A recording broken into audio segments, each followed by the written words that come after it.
es por qué el Partido Popular no quiere hablar de los problemas cotidianos de los ciudadanos como la sanidad, la dependencia, la vivienda, las pensiones. ¿Estamos realmente mejorando, como dice la ministra Montero? ¿O solo se nos presentan números optimistas? En este vídeo voy a analizar cada dato clave que la ministra ha destacado para entender si la economía española está tan fuerte como se nos asegura. Vamos a ver los números de la inflación, el empleo, el crecimiento del PIB y las pensiones, con total imparcialidad. ¿Qué hay detrás de cada cifra? ¿Realmente refleja una recuperación sólida o son promesas que no se sienten en los bolsillos de la gente?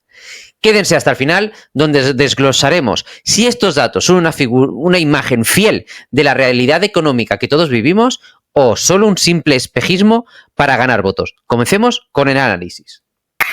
¿No será, señora Gamarra, que la estrategia muy burda que ustedes están siguiendo lo único que quiere es ocultar la buena marcha de la economía? La caída y la recuperación de la economía española tras la pandemia. Durante la pandemia de COVID-19 en 2020, la economía española se enfrentó a uno de los golpes más duros de toda Europa.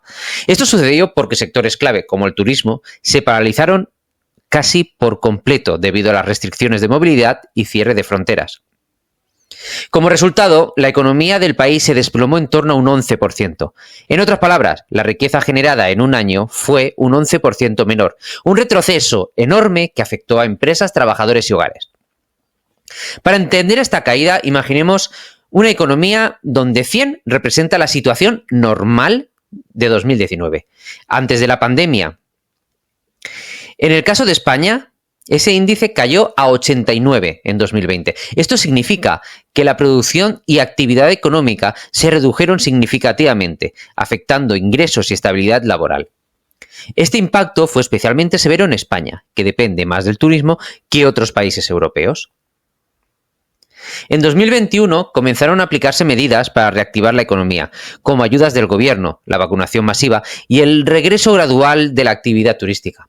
Esto permitió que el país empezara a recuperarse lentamente, alcanzando un índice de 92 ese año. Sin embargo, aunque el crecimiento fue constante, España no logró alcanzar el nivel previo a la pandemia, sino hasta principios de 2024. Esto ha sido un proceso lento, pero finalmente la economía ha llegado al punto en que ha recuperado la estabilidad y crecimiento previo a la pandemia. Ahora, si miramos al resto de la Unión Europea, vemos una tendencia algo diferente. En la segunda gráfica observamos el promedio de la recuperación económica europea, excluyendo a España. Aunque también sufrieron una caída en 2020, esta fue menos pronunciada, cayendo solo a 93 en el índice de referencia. Esto se debe a que muchas economías europeas como Alemania o Francia tienen una base económica más diversificada, con menos dependencia del turismo y sectores como la industria y la tecnología, que pudieron adaptarse más rápidamente. Esta diferencia ha permitido a otros países de la Unión Europea recuperarse mucho más rápido que España, alcanzando niveles previos a la pandemia ya en el 2023.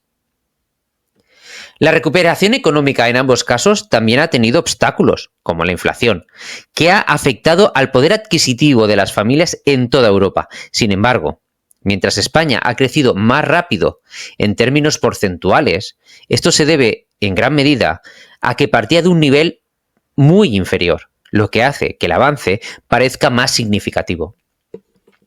En resumen, la economía española ha logrado finalmente volver a su nivel anterior a la pandemia, aunque su recuperación fue más lenta que el resto de Europa. Esto se puede ver claramente en las gráficas donde España mostró una recuperación constante, pero con mayor esfuerzo. En comparación con la media de la Unión Europea, que reflejó un descenso más suave y una recuperación más rápida y menos accidentada. Los impulsos que da este gobierno en materia social y, por tanto, no quieren hablar de que España va bien e intentar presentar un panorama que lo que produce es desapego de los ciudadanos a la política. Verá, yo se lo voy a contar.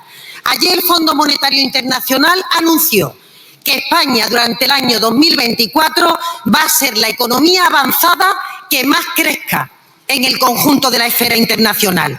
Es más, dijo que en el año 25 seremos de las economías europeas grandes la que más crezca. La ministra nos ha dicho que en el 2025 España va a crecer más que nadie. Aunque se espera que España siga creciendo en 2025, decir que será la economía que más crecerá es una interpretación algo exagerada. Para entenderlo mejor, pensemos en un ejemplo cotidiano. Imagina que dos corredores, Juan y Ana, comienzan una carrera. Juan, al principio, va mucho más despacio debido a una caída, pero luego empieza a recuperar la velocidad. En la segunda mitad de la carrera, Juan va más rápido que Ana, pero aún le falta un buen tramo para alcanzarla.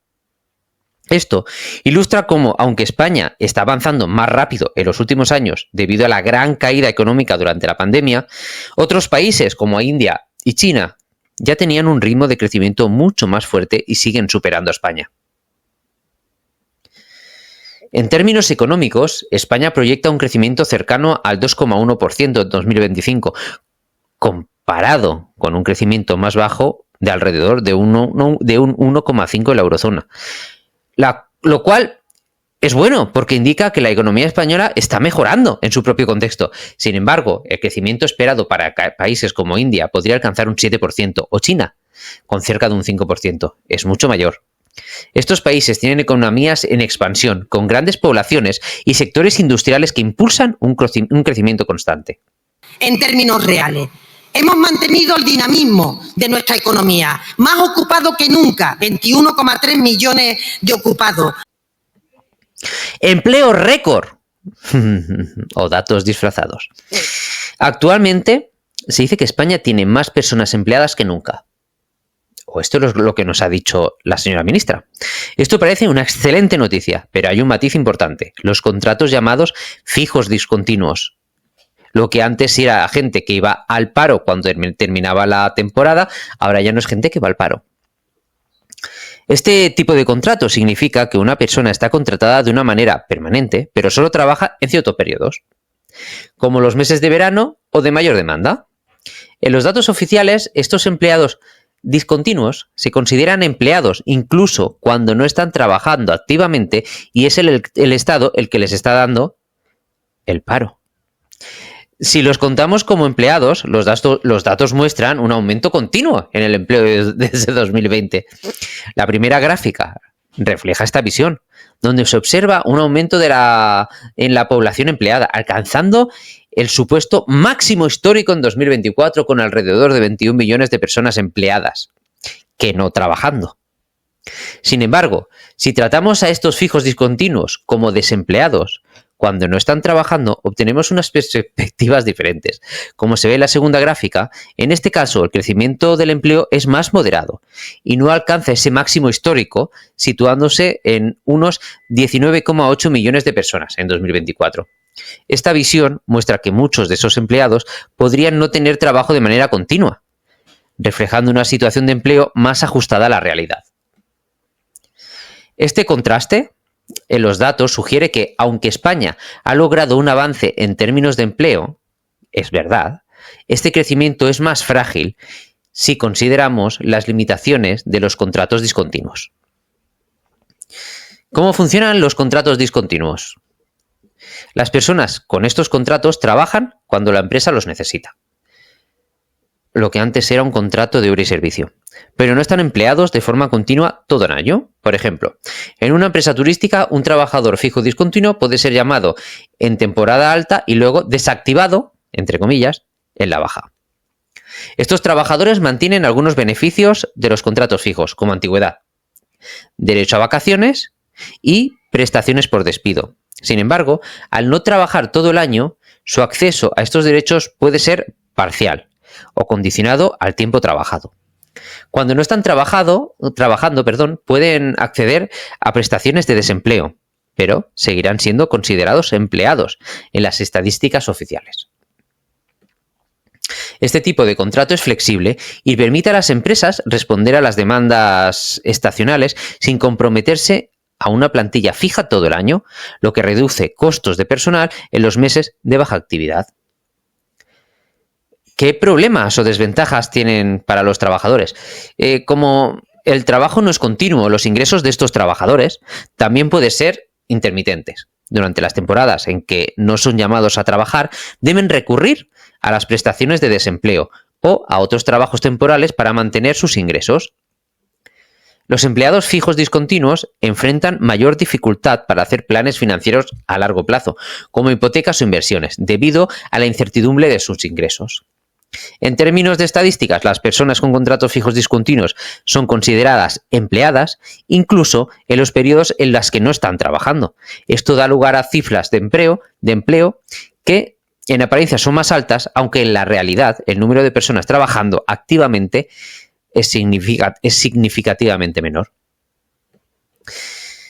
Imagina a María, que trabaja en un hotel de playa con un contrato fijo discontinuo. María trabaja desde mayo hasta septiembre, la temporada alta del turismo, y luego es desactivada. Hasta el siguiente año, durante esos meses de trabajo, tiene todos los beneficios de una empleada fija. Pero cuando termina la temporada, aunque sigue siendo parte de la plantilla de la empresa, no tiene tareas asignadas y puede solicitar prestaciones de desempleo. Sin embargo, en las estadísticas, María sigue siendo una empleada, lo que contribuye a que los datos de empleo en el país se vean más altos. Esto explica por qué, al contar a todos los fijos discontinuos como empleados, el número de personas con trabajo parece alcanzar un récord. Una temporalidad por debajo de la media de la Unión Europea, un incremento del 54% del salario mínimo. Seguimos con la subida del salario mínimo. Desde 2018, el salario mínimo en España ha aumentado aproximadamente un 54%. Tiene razón la ministra. Subiendo de 735 euros mensuales en 14 pagas a 1.134 euros en la misma modalidad de pago. Ese incremento ha sido uno de los más fuertes de los países de la Unión Europea. Sí. Y se ha hecho con la intención de equiparar el salario mínimo al 60% del salario medio nacional, como lo establece la Carta Social Europea. Que no es que se lo haya inventado el PSOE ni se lo haya inventado el PP, sino que nos obliga a Europa. En comparación, el salario mínimo en otros grandes países de la Unión Europea, como Alemania y Francia, es significativamente más alto en términos absolutos. Por ejemplo, el salario mínimo en Alemania es de alrededor de 1.987 euros, mientras que en Francia es de aproximadamente 1.747 euros en 12 pagas. Estos países, al igual que España, han implementado ajustes al salario mínimo, pero en menor proporción. Desde 2018 el salario mínimo francés ha crecido en torno al 20% y el alemán también ha aumentado, pero sin alcanzar la magnitud del aumento español.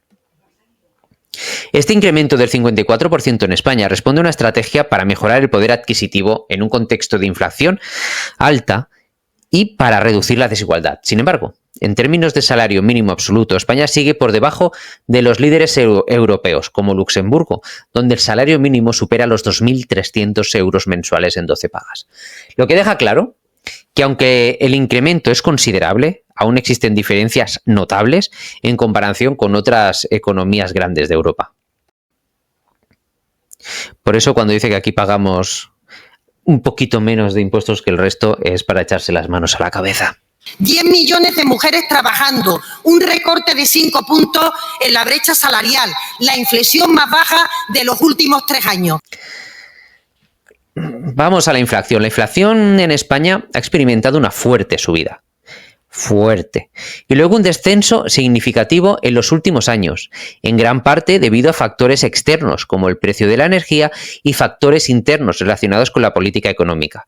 En 2021 y 2022 la inflación se disparó, alcanzando picos históricos, especialmente con el incremento del 8,4% en marzo de 2022. Esto fue impulsado por la crisis energética derivada de la guerra en Ucrania, que encareció el gas y la electricidad y generó un aumento generalizado en los precios, afectando duramente los productos básicos y la energía.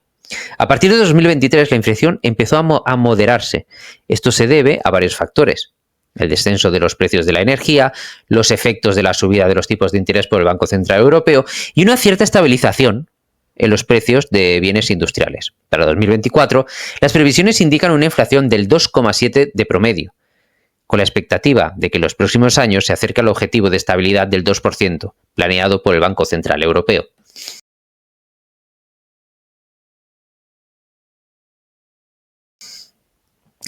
La realidad es que la paradoja entre los datos económicos optimistas y la percepción de empobrecimiento de la vida cotidiana tiene una explicación muy sencilla.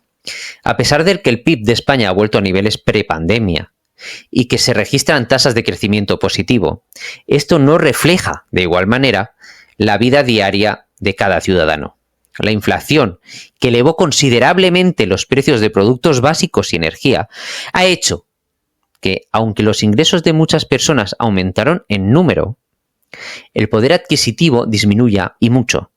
En términos simples, con el mismo dinero, ahora se pueden comprar muchas menos cosas que antes. Aunque el salario mínimo subió un 54%, el incremento de los precios ha sido tan rápido que los salarios, a pesar de ser mayores, rinden menos que antes. Además, comparados con otros países europeos grandes, los sueldos de España siguen siendo más bajos, lo que agrava esta sensación de pobreza relativa. Esto ocurre porque, aunque algunas industrias se han recuperado y las grandes empresas generaron beneficios, los hogares no siempre ven una mejora similar.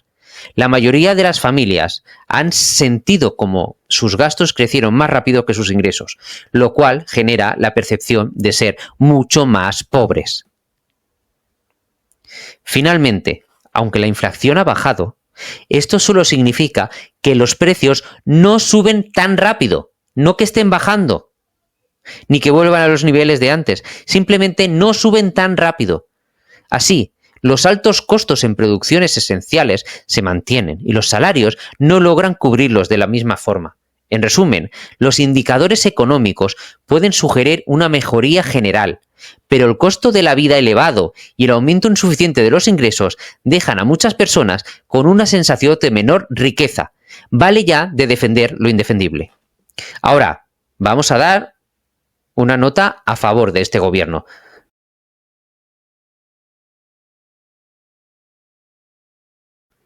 Igual que los datos económicos están como están, vamos a hablar de las pensiones.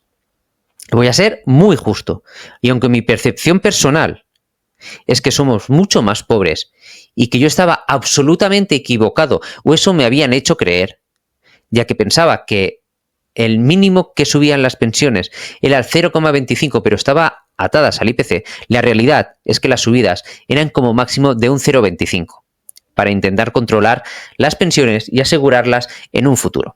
La realidad es que en el contexto actual los datos serían los siguientes.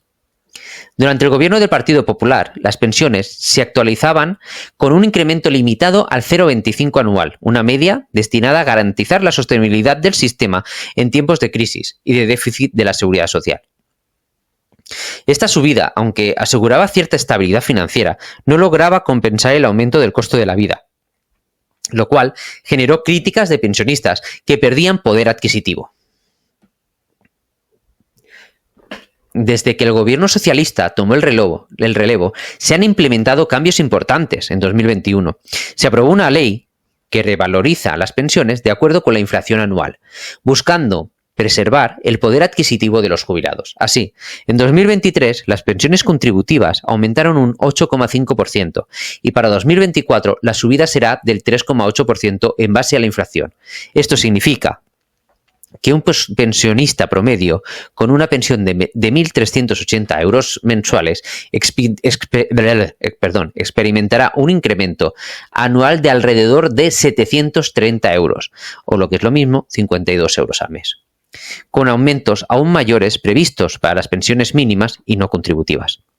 Si el modelo del PP hubiera continuado con subidas anuales del 0,25%, las pensiones actuales serían considerablemente más bajas en términos reales.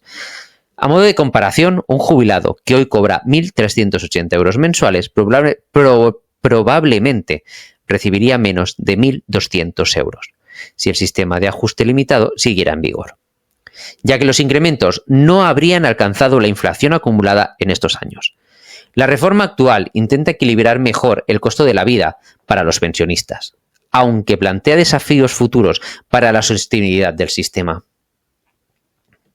En este análisis, hemos visto cómo los datos económicos que nos presenta la ministra Montero pueden pintar un panorama optimista, pero a veces chocan con la realidad que muchos experimentamos día a día. Aunque se nos habla de un crecimiento sólido y de una bajada de la inflación, los precios altos persisten y cada vez es más difícil llegar a final de mes para gran parte de los españoles. Aunque el salario mínimo ha subido, el poder adquisitivo no alcanza para compensar el aumento en el costo de la vida, especialmente en productos básicos como alimentos y energía. En cuanto a las pensiones, la revalorización actual, según la inflación, ha ayudado a que muchos pensionistas no pierdan poder adquisitivo de manera tan drástica.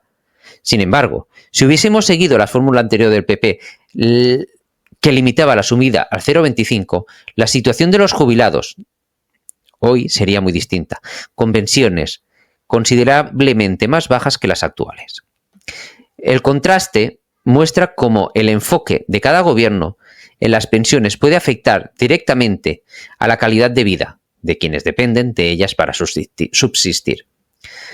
Si este análisis te ha hecho pensar de manera diferente y te ha dado una perspectiva nueva sobre la realidad económica, suscríbete.